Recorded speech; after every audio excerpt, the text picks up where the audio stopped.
সন্দেশখালীতে প্রদীপ মণ্ডল খুনে যুক্ত ফিরোজ ওরফে বাবু মাস্টার।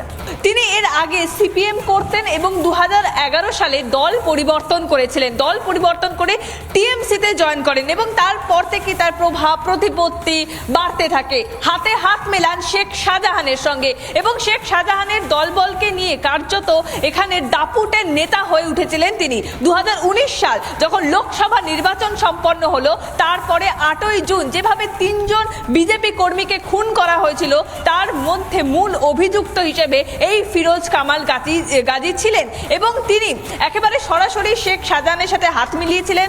ঘটনাস্থলে তিনি গিয়েছিলেন এবং যেই দোকানে সেই মুহূর্তে সুকান্ত এবং প্রদীপ মণ্ডল ছিলেন সেখানে তারা যান এবং শেখ শাহজাহান তিনি প্রদীপ মণ্ডলকে তো মাথায় গুলি করেনি, সঙ্গে সঙ্গেই ফিরোজ কামাল গাজী তাকে নির্দেশ দেওয়া হয় সুকান্ত মণ্ডলকে টেনে নিয়ে এসে মারধর করার জন্য এবং সেই মতোই তারা কিন্তু সুকান্ত মণ্ডলকে টেনে নিয়ে এসে মারধর করেন এবং পরবর্তী গুলিটা শেখ শাহজাহানই সুকান্ত মণ্ডলকে করে।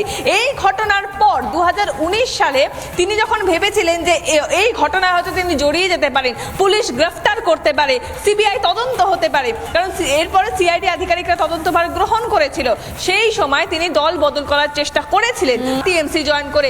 এখন এই মুহূর্তে প্রভাবশালী নেতা